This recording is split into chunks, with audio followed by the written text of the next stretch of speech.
Halo, selamat siang pemirsa. Kilas Nusantara siang kembali menyapa agar Anda tidak tertinggal perkembangan berita di waktu jeda siang ini.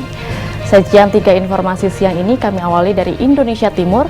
Meski minimnya fasilitas pendidikan di wilayah Pegunungan Tengah, Papua, namun Satgas Yonif 412 Kostrad tergerak untuk memberantas buta aksara dan mencerdaskan anak bangsa. Dengan mendirikan Pondok Pintar Barata sebagai tempat generasi penerus bangsa belajar dengan menyenangkan. Lalu pemerintah memastikan akses akomodasi wisata dari Pelabuhan Gilimas Lombok Barat menuju sirkuit Mandalika di Lombok Tengah bebas dari jalan yang tergenang dan berlubang. Upaya ini demi menjamin kenyamanan penonton MotoGP Mandalika. Kemudian untuk lebih meningkatkan kinerja dan pemasukan zakat infak dan sedekah, Badan Amil Zakat Nasional Kota Malang menerima hibah 1 unit mobil dan sepeda motor dari Bank Jatim. Berikut tayangan selengkapnya.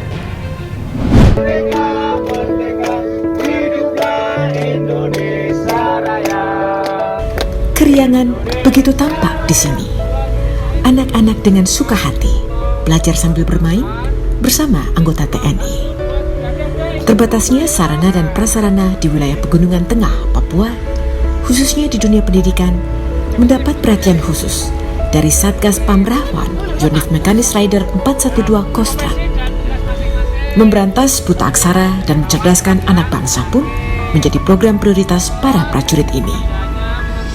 Pondok Pintar Barata didirikan di distrik Malagai, Kabupaten Lanijaya, sebagai tempat generasi penerus bangsa ini belajar dengan cara yang menyenangkan.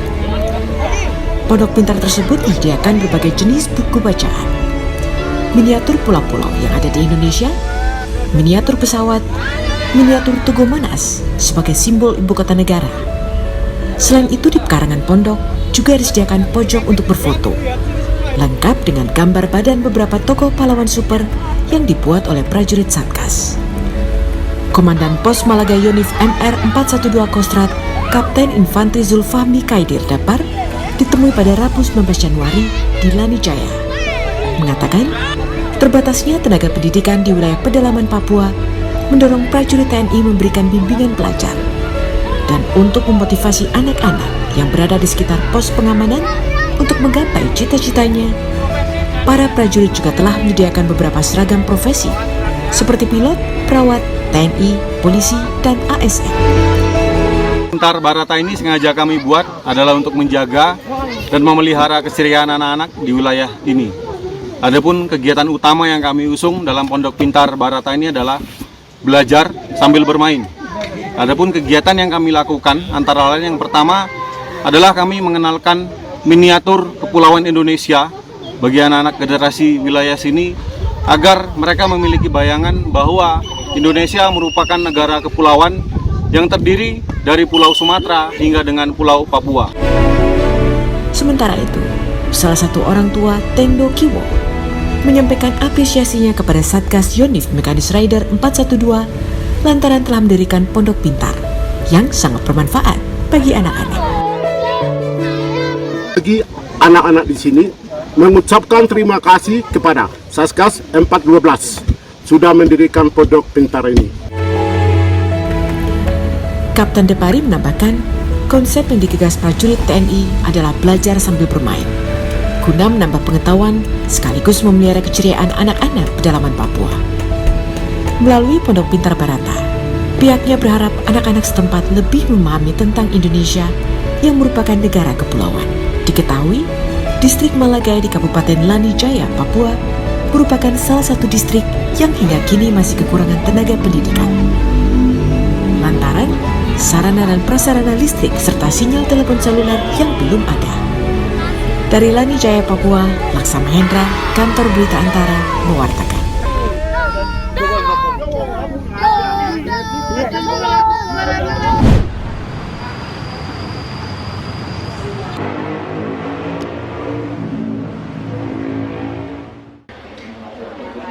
Guna menjawab kebutuhan akan rumah sakit khusus mata milik pemerintah, Pemerintah Provinsi Sumatera Barat tengah berupaya mengalihkan Unit Pelayanan Teknis Daerah (UPTD) Balai Kesehatan Indra Masyarakat (BKIM) menjadi rumah sakit khusus mata di Sumbar.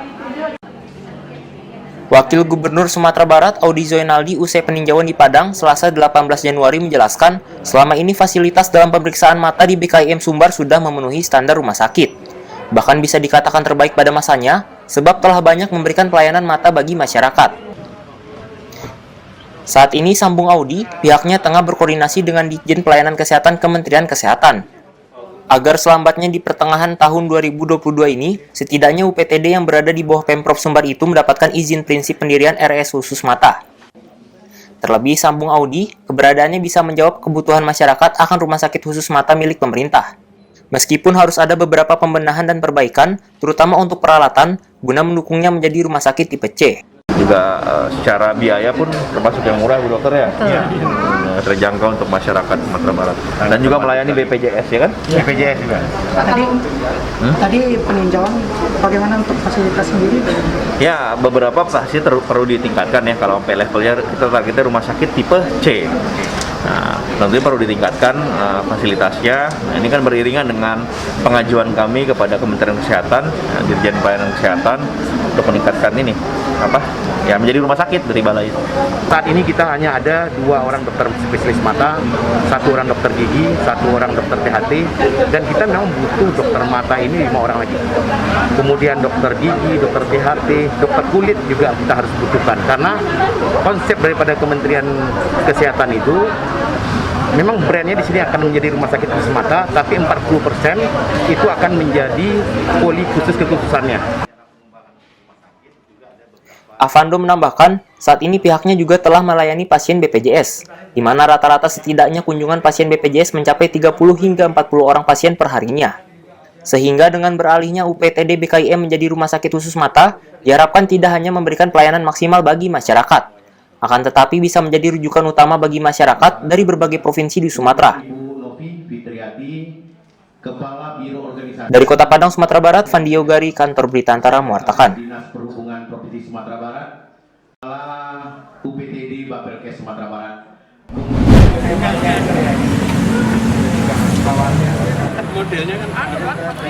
Pada tahun 2020, Badan Amil Zakat Nasional Kota Malang, Jawa Timur berhasil menghimpun dana 2,6 miliar rupiah. Sementara di tahun 2021 terkumpul dana 3,6 miliar rupiah atau meningkat 40%. Dan pada tahun ini diharapkan dapat mengumpulkan dana yang lebih besar lagi, mengingat semakin meningkatnya kesadaran masyarakat untuk membayar zakat dan bersedekah. Hal itu ditekankan Wali Kota Malang, Sutiaji, usai menyerahkan hibah 1 unit mobil dan 1 unit sepeda motor dari Bank Jawa Timur kepada Basnas setempat pada 18 Januari, yang diharapkan akan lebih meningkatkan lagi kinerja Basnas. Ketua Basnas Kota Malang, Sulaiman, optimistis dapat merealisasikan imbauan tersebut. Ditambahkannya, karena hingga saat ini, setidaknya sudah ada 100 unit pengelola zakat atau UPZ yang dikelola oleh para takmir masjid, di mana dari 57 kelurahan, 8 diantaranya sudah memiliki UPZ, dan sisanya ditargetkan pada tahun ini sudah memiliki UPZ. Nah, insya Allah kesadaran masyarakat itu cukup tinggi, hanya bagaimana lembaga zakat atau UPZ yang ada ini bisa menyampaikan program-programnya secara real, apa kebutuhan-kebutuhan di masyarakat. Untuk biar tidak tumpang tindih yang sudah dibina oleh LAS atau BAS di masing-masing itu tidak menjadi binaan kami. Nah, itu penting. Di tahun ini, dana zakat fitrah diprediksikan akan terhimpun 10 miliar rupiah. Jika ditambah zakat mal atau zakat uang, infak, dan sodako, setidaknya akan terkumpul dana 20 miliar rupiah.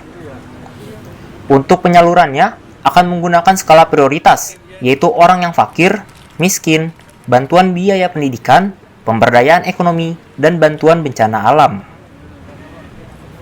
Dari Kota Malang, Jawa Timur, Saiful Afandi, Kantor Berita Antara mewartakan.